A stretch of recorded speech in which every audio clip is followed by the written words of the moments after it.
बिस्मिल्लाहिर्रहमानिर्रहीम। मोहतरम नाजरीन, आज की इस नशिस्त में हम एक बहुत अहम मौजू पर आपसे गुफ्तगू करना चाहते हैं।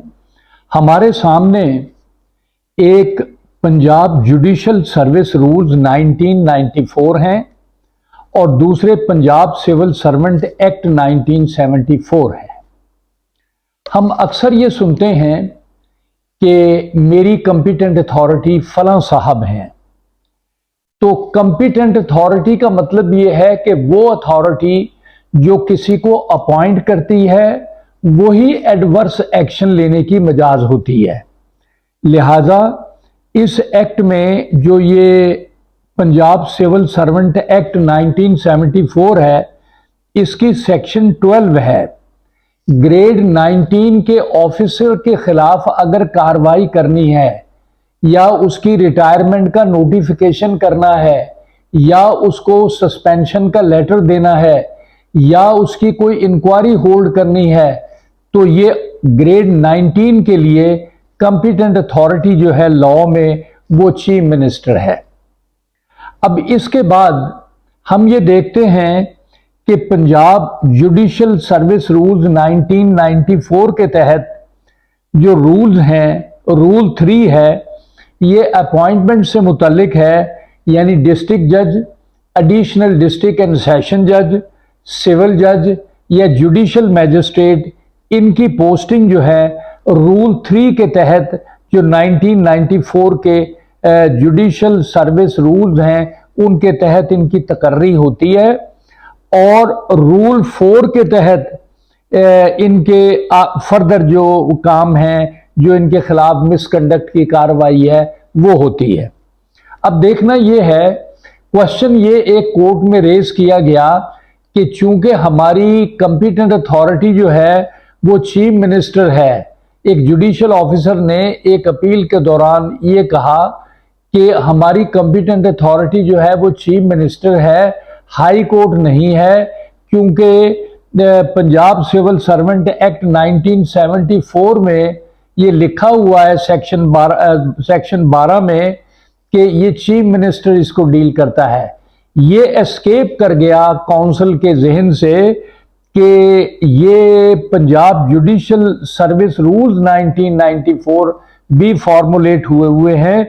इनके तहत रूल 3 के तहत डिस्ट्रिक्ट जज और एडिशनल और सिविल जजेस की तकर्री जो है वो इज्जत माब चीफ जस्टिस और जजेस ऑफ द हाई कोर्ट करते हैं। लिहाजा वो उनकी कंपिटेंट अथॉरिटी है और यही अथॉरिटी उनके खिलाफ कार्रवाई भी इनिशिएट करती है।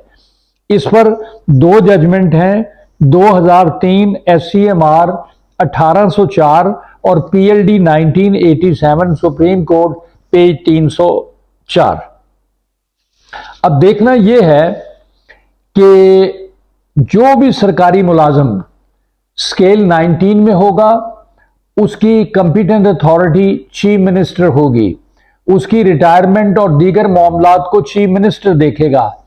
लेकिन अगर किसी बंदे की रेगुलर तकर्री करनी है एज ए जुडिशियल ऑफिसर, तो सर्विस की शराइत तय करनी है, तो इन तमाम मामलात के लिए honourable chief justice high court और जजेस ऑफ द हाई कोर्ट वो एक नोटिफिकेशन करते हैं।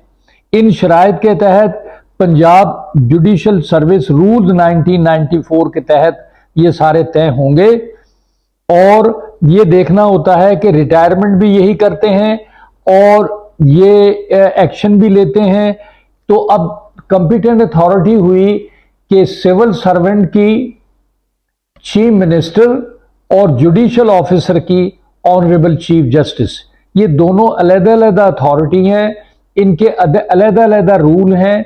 लिहाजा ये कहना कि जी मैं तो जुडिशियल ऑफिसर हूँ, ग्रेड 19 में हूँ, तो मेरी चीफ मिनिस्टर जो है वो तकर्री वो करते हैं, ये कार्रवाई करते हैं, मेरी कंपिटेंट अथॉरिटी वो है, तो ये एक मिसअंडरस्टैंडिंग है।